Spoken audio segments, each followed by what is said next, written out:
Hello everyone, we're going to be looking at a problem on torsion, and so we will first present the problem, and then we will see what are all the things that we need to compute. So this is a problem on torsion of circular cross sections.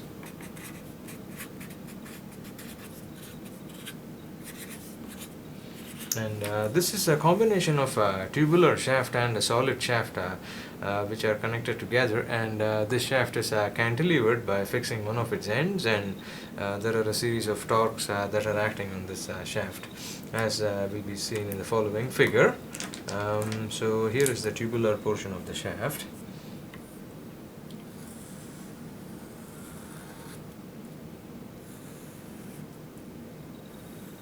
And we're going to have this connected to a solid portion of the shaft. We will complete the tubular portion here. The inner and outer diameters and all the other information regarding the tubular portion will be typically given to us.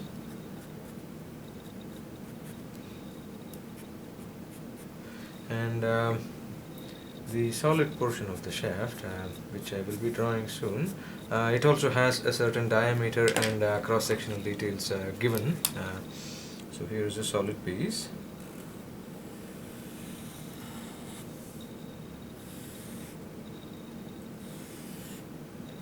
And this is fixed at its end. So essentially cantilevered, and there are a series of torques that are acting on this shaft. So solid piece. Once again, we can see the cross section at the fixed end right here, just to show that this is indeed a solid shaft. And I have the following torques acting on this shaft. So on the free end of the shaft, I have a 600 Newton meter torque acting, as shown. So this is 600 Newton meters, and then right after the tubular portion ends and the solid portion begins, I'm going to have a torque of 200 Newton meters acting in the manner shown. And we have some length information. We also have information on the modulus of rigidity, or the torsional modulus given to us. So let's call this as A, B and C, and the length information given to us is as follows. Both of these seem to have the length as 2 meters and 3 meters respectively.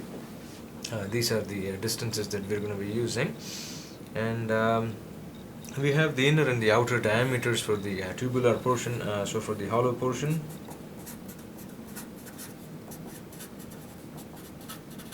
of the shaft, we have the inner and the outer diameter. So we're going to have D naught as 40 mm, and we're going to have DI as 35 mm. And for the solid portion of the shaft,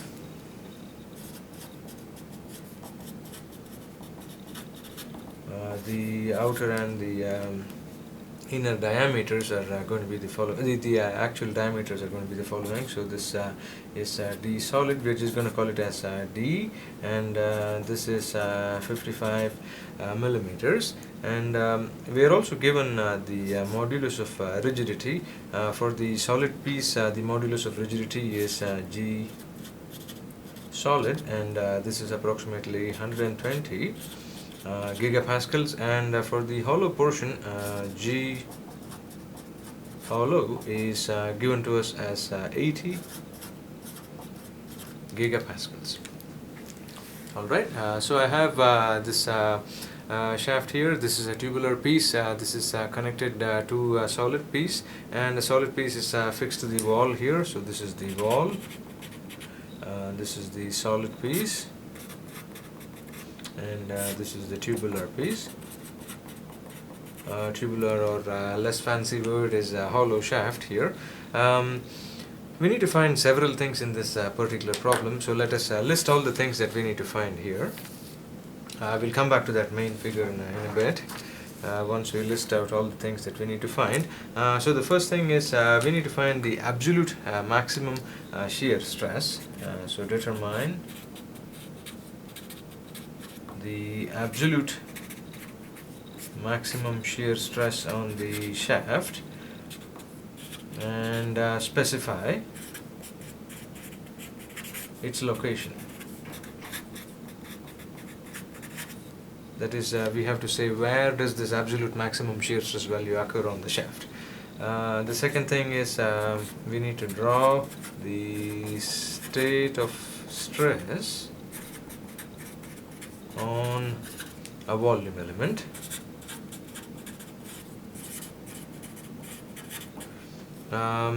And this state of stress is going to be drawn on the volume element, and the state of stress that we're going to be looking at is the absolute maximum shear stress. So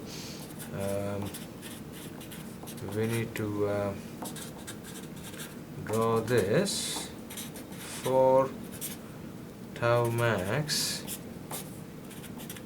of the shaft, and the important thing is we are interested in the absolute maximum value.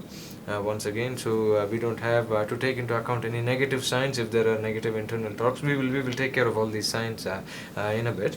And then the last part of the problem is we need to find the angle of twist of the end A relative to the wall.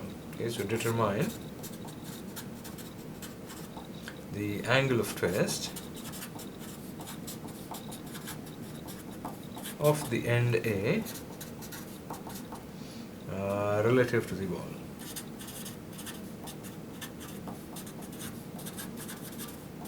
And typically, if the same problem can be worded in the following way, one can just say find the angle of twist at end A, right? So this could also be written as find the angle of twist at end A. And what does this mean? This means that you obviously know that the end A is the free end, and if you're looking at the angle of twist of the free end, then this has to be relative to a particular fixed location, and obviously the location at C is fixed, so we need to find out the angle of twist of A relative to the fixed location on the wall. Alright, so we have the problem here. Back to the original figure, I have a tubular portion, I have a solid portion, I have a torque of 600 Newton meters applied on the tubular portion. Then right after the solid portion begins, I have a torque of 200 Newton meters, and the end of the solid portion is connected to the wall. Lengths are given as 2 meters and 3 meters respectively. Diameters are given. The modulus of rigidity for the hollow and the solid portions are given. These are material based properties, so it is not necessary that they remain the same for the hollow and the solid portions. Based upon this particular figure, we need to find out the absolute maximum shear stress, specify its location. Then I need to draw the state of stress on a volume element, and then eventually I need to find the angle of twist of the end A of the shaft. So you see the end A of the shaft relative to the wall, so I need to find the angle of twist of A relative to C essentially. Okay. So let's proceed forward and see how we can compute these values. So the first thing you have to notice is this. You see that if I look at the introductory figure given at the beginning of the problem, I know that the internal torque between the portions AB and BC are not going to be the same. And the obvious reason is because the torque that is applied on the tubular portion is probably not the same as that on the portion BC, which means that I need to perform 2 cuts on this particular body in order to find the internal torque between A and B, and the next cut is to find the internal torque between B and C. Right. So let's find the internal torque between sections A and B first. So for the portion AB, here is typically what I do. I first draw the figure that is given to me. We can take some shortcuts at a later point in time. So the figure given to me has the tubular portion and the solid portion as well, and I have the solid portion right here. Solid portion connected to the wall. We don't need to be too careful in these figures, at least not yet. And the tubular portion right here.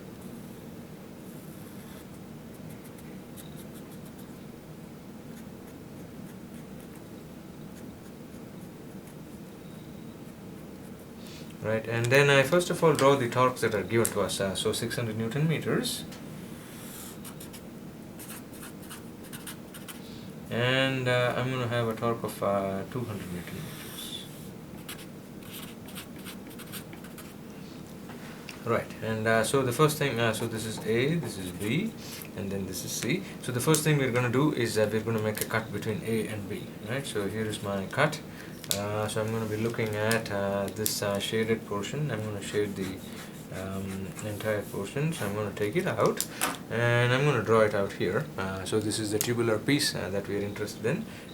If you want, we can just highlight the cut a little better. I'm not sure if fluorescent is a color that can be seen easily. Alright, so I have that little piece.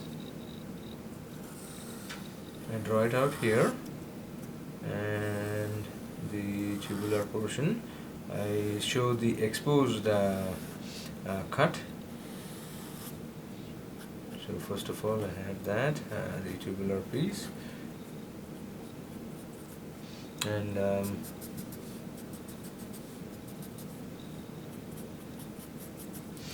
now what I have to show first of all is the torque that is acting on the end A. So this is shown. This is 600 Newton meters. Now I need to show the torque acting on the end that we have just cut open, right? And we're going to use a right hand rule. The right hand rule is you take the fingers of your right hand, you wrap it around the shaft, and then your thumb has to point away from the end that you have sliced. So this is the end that you have sliced, and so your thumb has to be pointing away from that particular end. And so you see this is going to be the direction of T, A, B, and if I show this in the form of the double arrows have to be pointing out.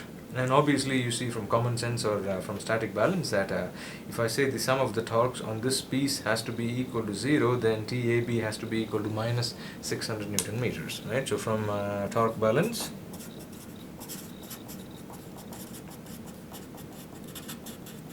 we see that TAB is minus 600 Newton meters. Keep track of this negative sign. This is going to be quite crucial when we discuss the angle of twist. Alright, so I'm done with the portion AB. Then I know I need to proceed forward and look at the portion BC. So once again I redraw the main figure, and so just to recap what we did here, we saw that between AB and BC the torque is changing, and as a result I have to section between A and B. I section it off. I look at that little piece here. I use the right hand rule. I say TAB is going to be pointing in such a way that my thumb points away from the cut piece. This is the cut portion here, right? So this is the cut portion or section, right? And based upon torque balance, I see that since both of them are in the same direction, one has to change the direction or the sense, and obviously I cannot change the torque that is applied, so the only other possibility is that TAB has to have a negative sign. Alright, so I do this, I'm done with TAB. I go ahead and calculate the torque in the remaining portion of the shaft, which is between B and C. We do exactly the same thing as we've done so far. Right, so between BC, I first draw the shaft as given. It is not necessary to keep doing this every time, but then we are doing this for the sake of clarity. So I have the tubular piece, and then I have the solid piece. So here is the tubular hollow piece, and we draw the solid piece.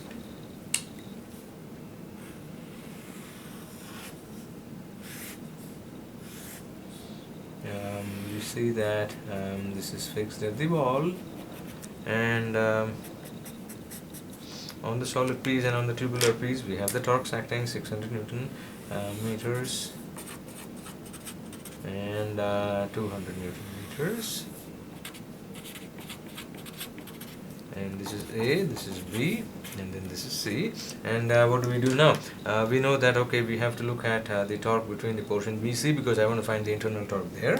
So I make a cut at any point between B and C, and so this is my cut here.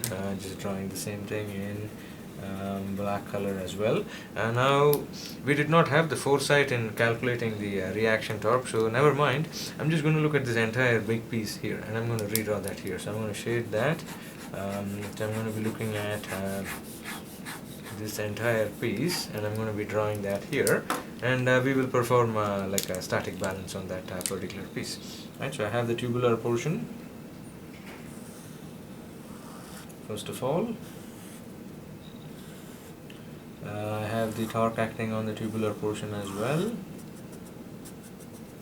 and I have a little bit of the solid portion, which I'll be showing soon, and the exposed portion, or the exposed cut as well. So here is the solid piece, and here is the exposed cut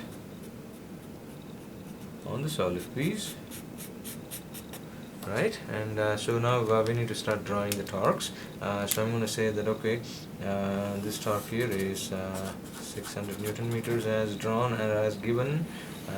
The torque here is 200 Newton meters, and then lastly we're going to say that okay, there is going to be an internal torque here and the portion that we have just cut through, and according to the sign convention, if I use the right hand, wrap it around the shaft, I see that the thumb has to point away from the cut end, and so according to the sign convention, this torque has to be in this particular direction, and the double arrows indicate the direction of the torque, so this is going to be TBC. Right, so we have TBC, I have the other two torques, I need to perform a static balance, and this is typically what I do when I perform the static balance. I set up a viewpoint, right? So here is some kind of a person with a long neck viewing, and I say that according to this view, I say sum of all the torques is equal to 0, and all the torques that are counterclockwise are taken as positive, right? And according to this view, if you see from here, you see that the 600 Newton meters is clockwise, you see that the 200 Newton meters is counterclockwise according to this view, and then I see that TBC is clockwise, which implies that if I solve for TBC, I get TBC to be minus 400.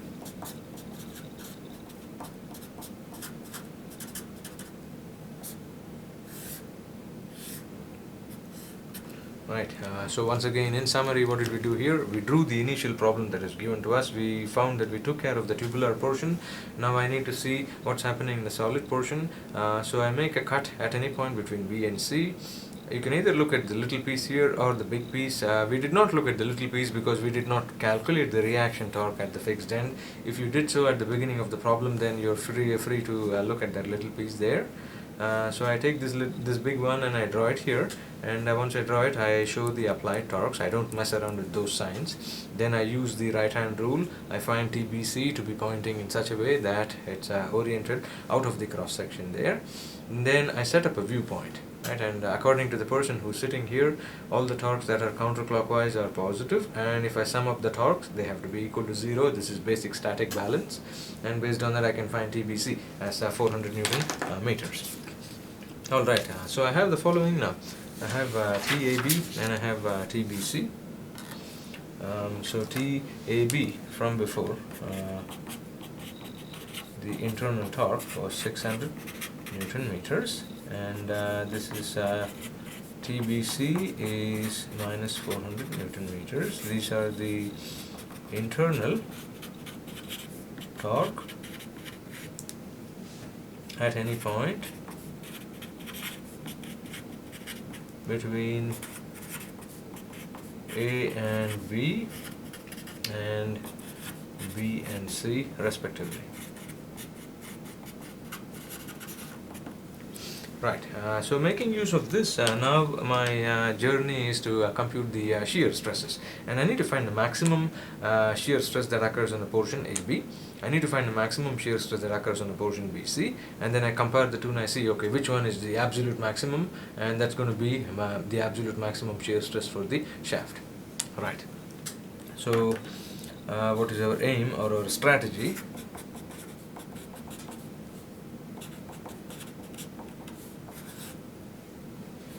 we calculate tau max AB, then we calculate tau max BC.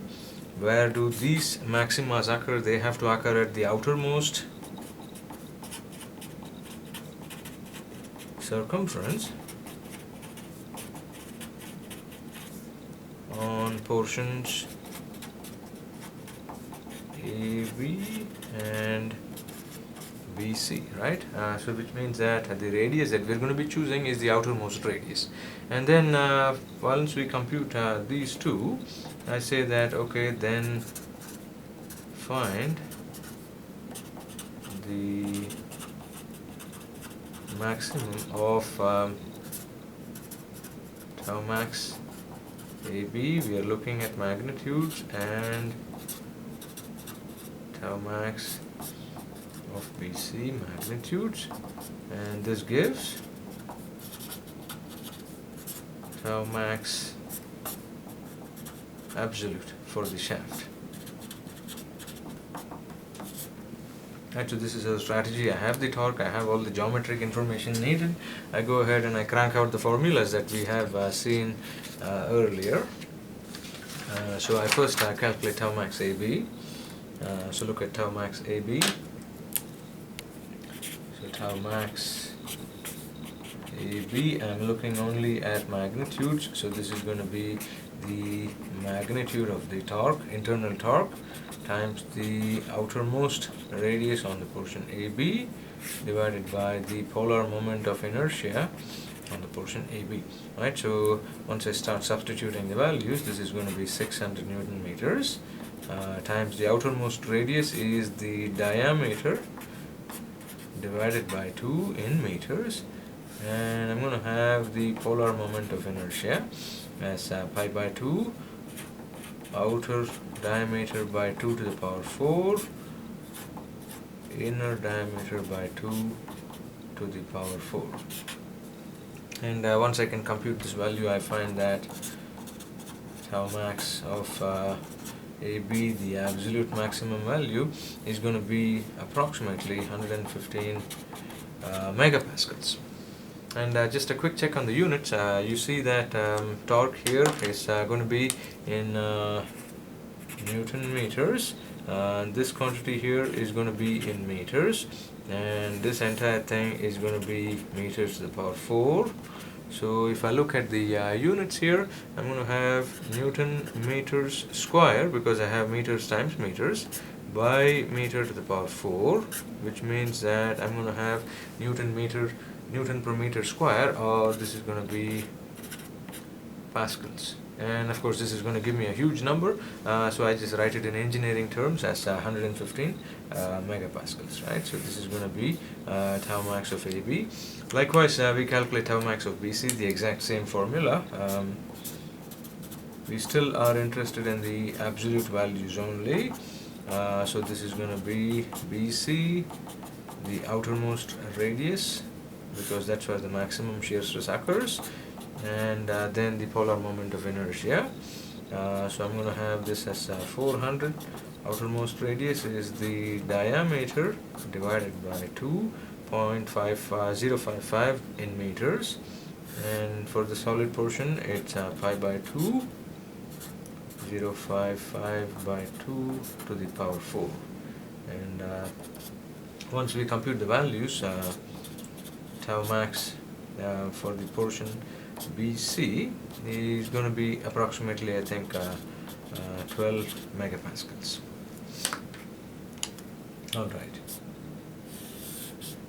And it's basically a no-brainer where you see, okay, if I compare these two values, I see that tau max for the entire shaft is going to be obviously occurring at the portion between A and B. Right. So I write down the values that I have eventually. So I see that tau max AB is 115 megapascals approximately. Tau max of BC is approximately 12 megapascals, and obviously tau max of the shaft, the absolute value, is going to be 115 megapascals. And so where does this occur? So the maximum shear stress occurs at any point between A and B on the outermost circumference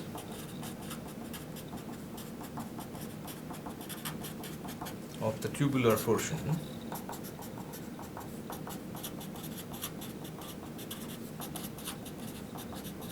of the shaft.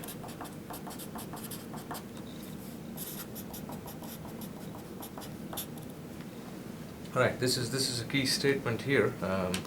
We need to make sure that the maximum shear stress location is specified, and we see that this occurs at any point between A and B on the outermost circumference of the tubular portion of the shaft. And here is the maximum value. Right. We also need to draw the state of stress on a volume element, so let's get that done now. For this, I go back to my cut portion from the part AB of the shaft. So if I go back to this figure here, so essentially I'm just going to redraw the figure that you're seeing here. So this particular one is what I'm interested in. I need to draw the state of stress on a volume element, right? So the first thing I do is I redraw that tubular portion. So here is that portion.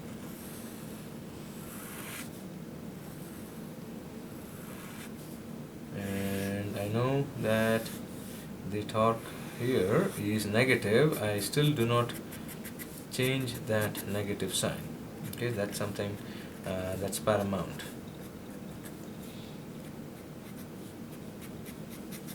And so I first draw the nature of the torques. I have a 600 Newton meter torque right here.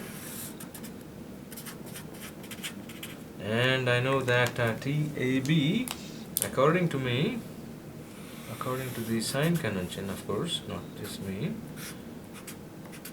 has to be pointing this way, but we know that TAB is minus 600 Newton meters. So this is something we know from torque balance. This was something that we did for the portion AB as well.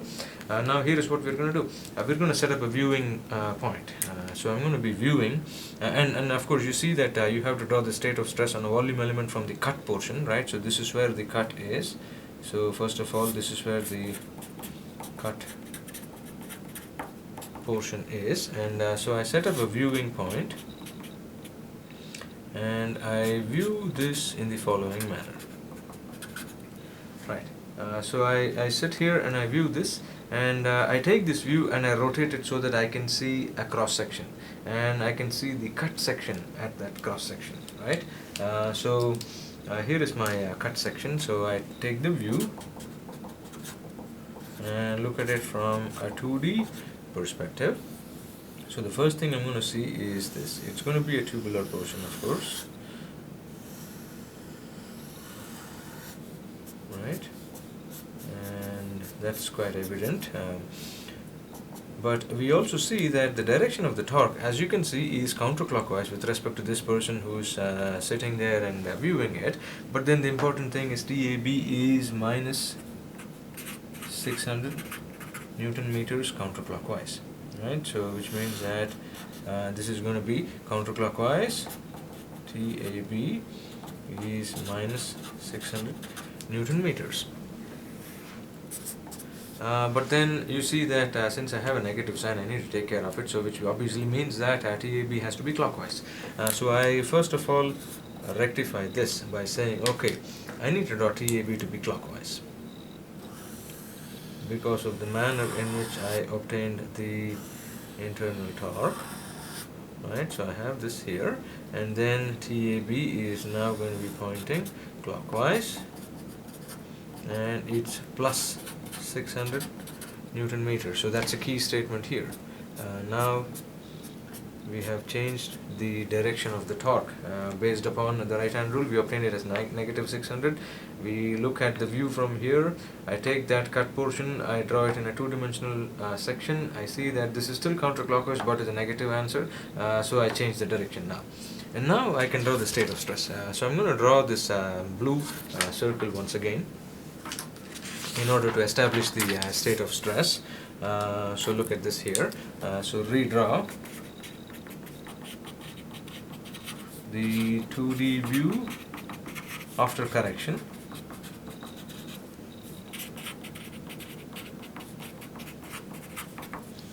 So here is a 2D view, and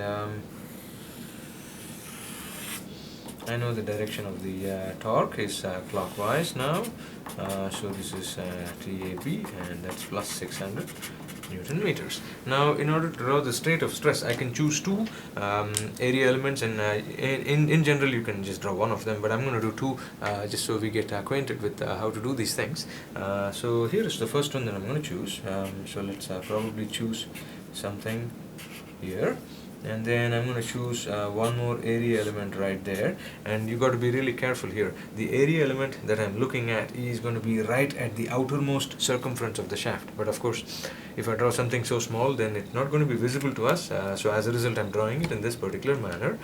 And another thing that I typically do is I join a line between the center of the shaft and the point on the area element that I choose. I do the same thing here, and then we know that the direction of the shear stress is going to be perpendicular to that line following the direction of the torque, right? So which means that if I look at this one here, the area element here, then the direction of the shear stress is going to be pointing this way. If I look at the area element here, the direction of the shear stress is going to be tracking the torque but perpendicular to that particular line. And all I'm left to do is draw the volume element, right? So here is the area element. Here's the area element. I know that these are both the absolute maximum. So this is tau max of the shaft, and as is this creature here, that's also tau max of the shaft. I'm going to call this as 1, and I'm going to call this as 2. So here is what I'm going to do. I'm going to take 1 and blow it up into a volume element, right? So I'm going to do that right here, and I'm going to do the same thing with 2 as well.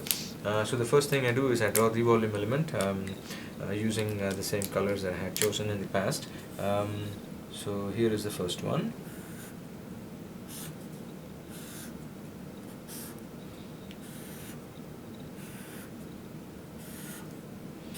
And we will have one more volume element that will be drawn as well right here.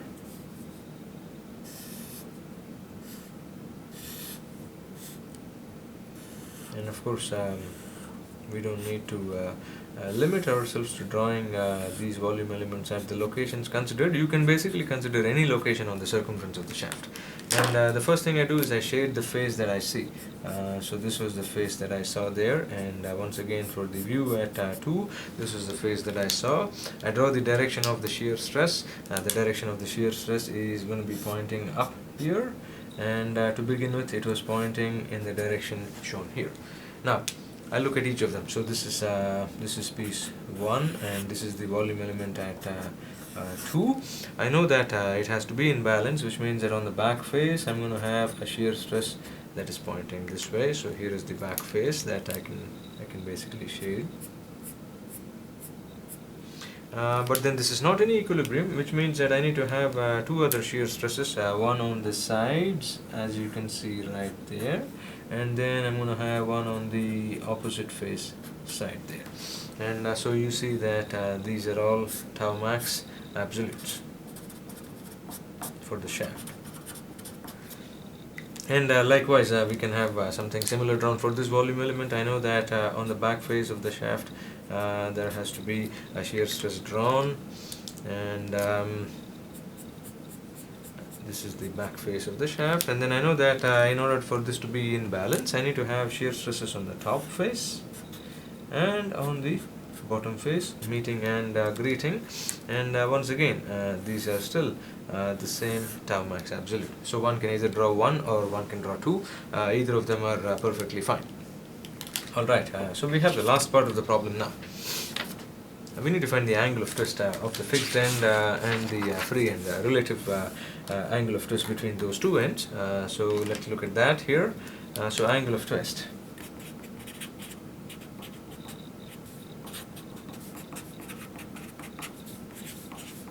And you typically see that the angle of twist, the generic formula,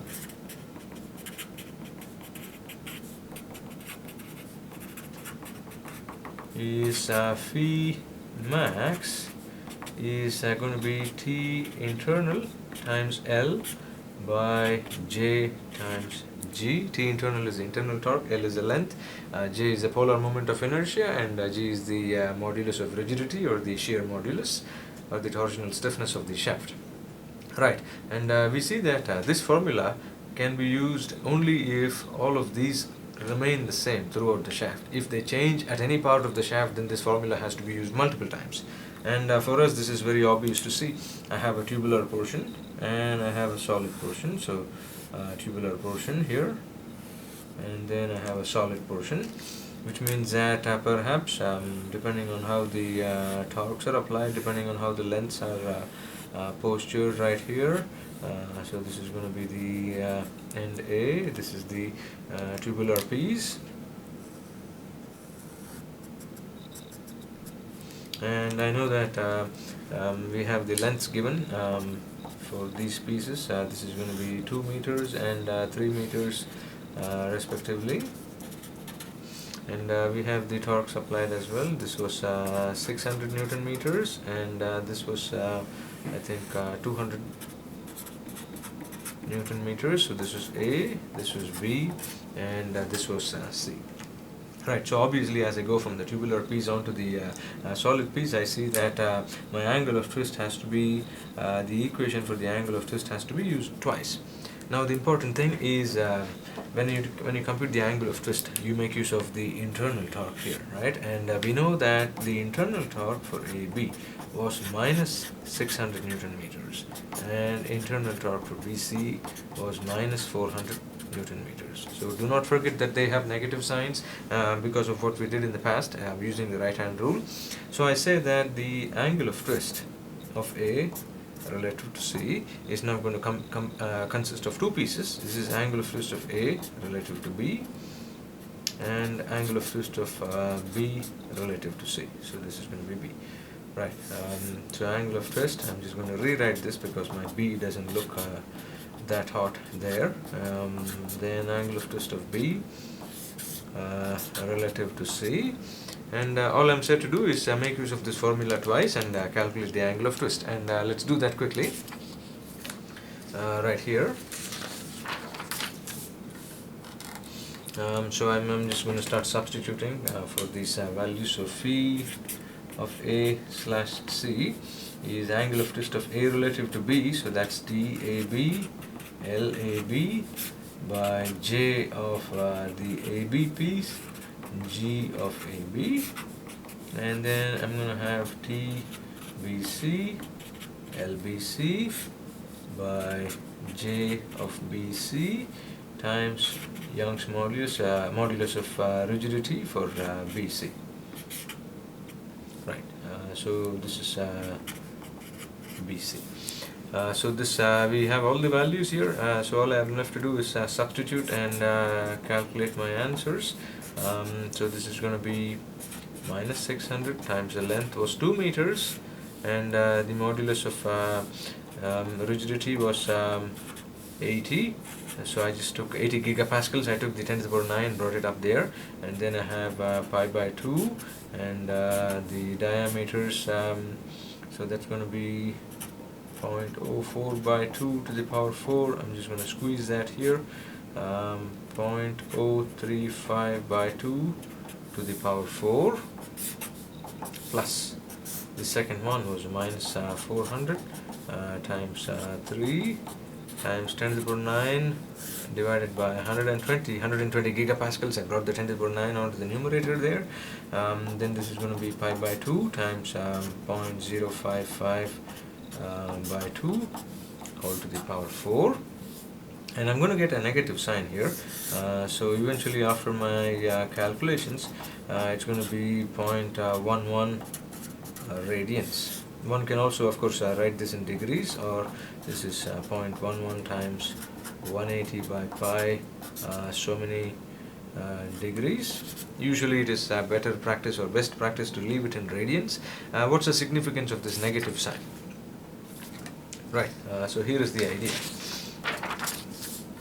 Typically we know that negative means clockwise. Negative twist means clockwise, and positive twist implies a counterclockwise rotation. Right, so now I'm going to draw the shaft and look at the tubular portion as opposed to the solid portion here. So for the time being, I'm not going to show the entire tubular portion. At least I'm not going to show the multiple diameters involved here. So I have the tubular portion, then I have the solid portion right there. Right, this is fixed to the wall, as you can see here. This is the end A, this is the end C. Now what is the meaning of this clockwise twist? We know that phi of A slash C is minus 0.11 radians, or so many degrees, minus 5 degrees approximately, right? So I consider a line, a radial line. So let's say that this was the line that was initially considered, and then I see that because of the fact that the end A twists clockwise, you see negative sign right there. So because of the fact that it twists clockwise with respect to the end C, this radial line is going to rotate clockwise now by that angle of 5 degrees.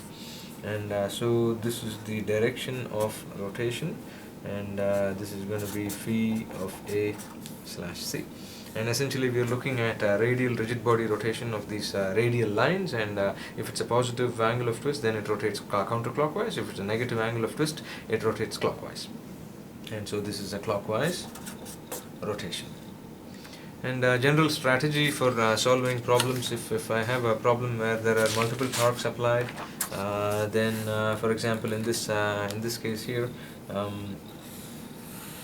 I have a shaft, and let's say that this is fixed at its end, and if there are multiple torques acting on this shaft, right? So let's say torque T1, then let's say torque T2, and let's say torque T3, then the typical strategy, so if this is A, this is B, this is C, and this is D, the typical strategy is to cut it off between as many portions as you would see the torques applied. So I know that there is going to be a torque between A and B. The torque between B and C, the internal torque between B and C is not going to be the same as that between A and B, and likewise between C and D, right? And then you would typically draw 3 of these cut pieces here. So the first one, I'm just going to draw them a little small so that I can make use of the space available. Then I'm going to draw the second one. This is between B and C, and the last one is between C and D. And if I assume that each of them are solid pieces, each of them being solid pieces, then I have the torques applied here are T1, T2 and T3. So in this case I'm going to have a torque T1 only. In this case I'm going to have torque T1 and a torque T2, and in this case I'm going to have all of them here. So that's going to be T1, and that's going to be T2, and it's going to be T3, and all I have to do is for each of these pieces, so this is going to be between A and B, this cut is going to be between B and C, this cut is going to be between C and D, and I see that I have to use a right hand rule. Right hand rule insists that if I wrap my fingers around the shaft, my thumb has to point away from the cut. So this is the cut, this is the cut here, and this is the cut here. And so if I look at the direction of the internal torque, it has to point away from the cut, always away from the cut. Even when you know you're not correct, it has to be away from the cut, right? And this is going to be TAB, this is going to be the internal torque between B and C, and this is between C and D. And essentially all you have to do is employ equilibrium of the torque, set up a viewpoint, and then calculate the values. And you can see quite easily here that TAB is minus T1, and you can see from here that TBZ, I'm assuming T2 is greater than T1, it's going to be T2 minus T1, and likewise you can calculate TCD as well. It's going to be T2 minus T3 minus T1 if we assume T2 to be larger than either of them. Alright, so this is obtained from torque balance.